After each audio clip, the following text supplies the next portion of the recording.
Welcome to another edition of Patty and the Millennials. It's a great conversation. I'm the baby boomer, Millennials, and our Gen X. We've got Shanine Speaks.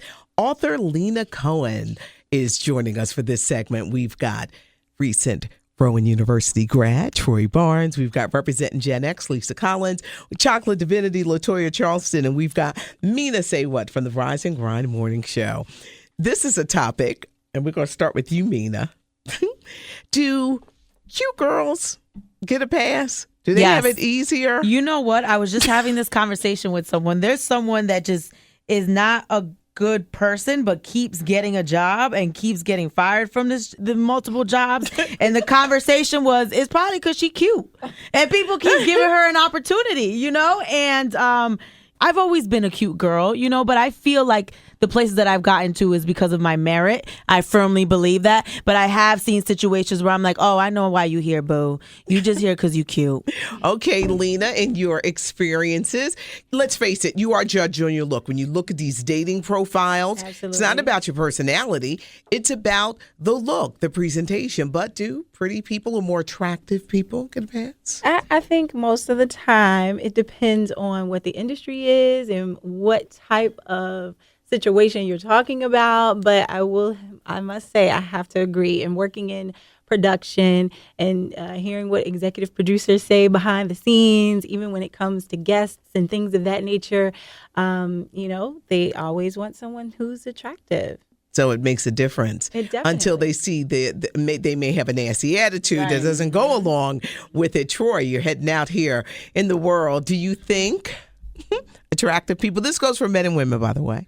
I think so. Okay. I definitely think so. But I think you have to back up your cuteness at a certain time. Mm-hmm. You can be cute all you want, but do you know how to do this work? Do you know how to input this stuff? Because if you don't, your cute face is only going to last so long. Right. And if you only have that cute face to go on, there's going to be a time where you got to go or you got to prove yourself. So you can be cute all you want. Just make sure you have that stuff to prove yourself. And you never want to be cute and dumb. Like, that's not cute to begin with. Yeah. Do you think more people do judge you, how attractive you are? Can it keep you from getting a job? Will it get you hired? Will it get you in the door that you might not? I'm going to say yes to all those things. It's just one of those facts of life. That we're visual beings. You see someone first. Like, perfect example, I started watching Power the first season and I had to stop. I finally had to give it up. But Omari Hardwick is just so fine, right? Yes. And I was like, he's a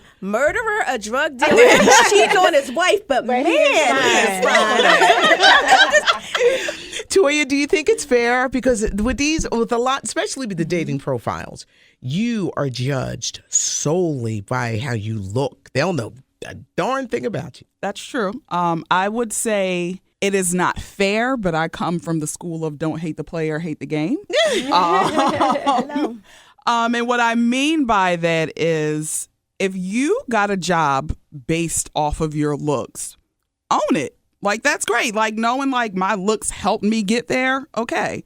But at the end of the day, you have to maintain that job and you have to have some brains to basically maintain it, to hold it up. Like, cuteness only gets you but so far. And then to these people who are getting employed because of your looks, own it. Just own it. I need you to Lisa Rinna, Real Housewives of Los Angeles, Beverly Hills or whatever. You need to own it. Say, okay, yeah, my looks helped me get here. But guess what's going to keep me here? Right. My grind, my hustle. Right. Because I do know people very attractive, and they have been handed like $50K a year jobs just fresh out the gate. And they get upset when other people are there and it's like they're hating on them. And it's like, listen, don't do the woe is me. Yeah. You know what got you in that door.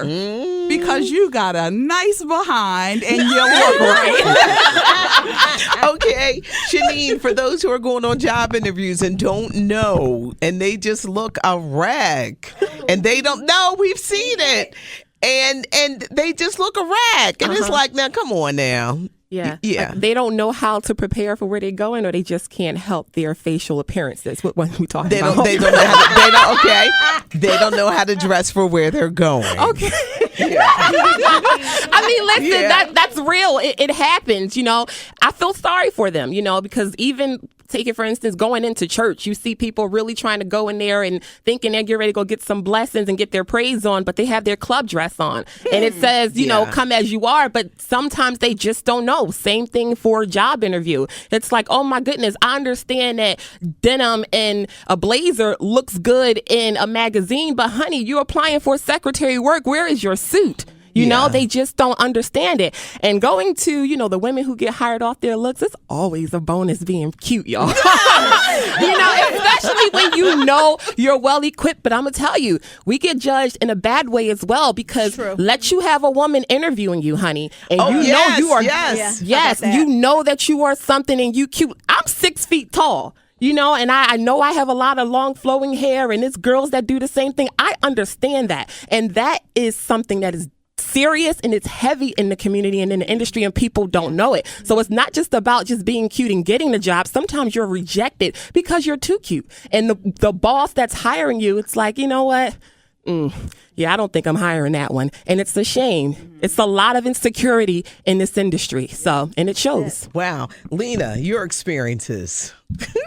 Well, for people who because don't. Lena's super cute. She was walking. I don't go that way, but she was walking down the hallway. I'm like, hey, boo. And then she hit me with the hey, beautiful. And I'm like, I love her. I'm hiring you right now, Lena. Let's go. Well, but a lot of people don't know.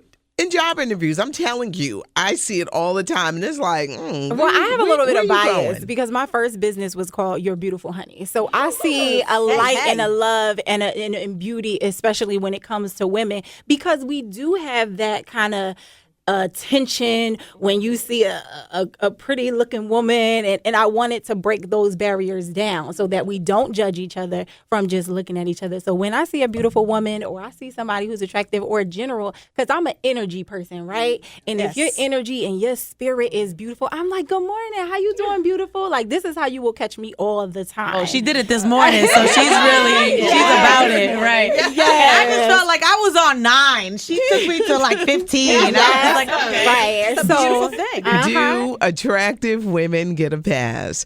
Patty and the Millennials is our podcast that you can find right here, WDAS-FM.com.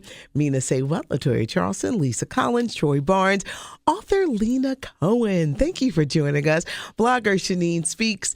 Thank you, ladies. You can find Patty and the Millennials right here, WDAS-FM.com.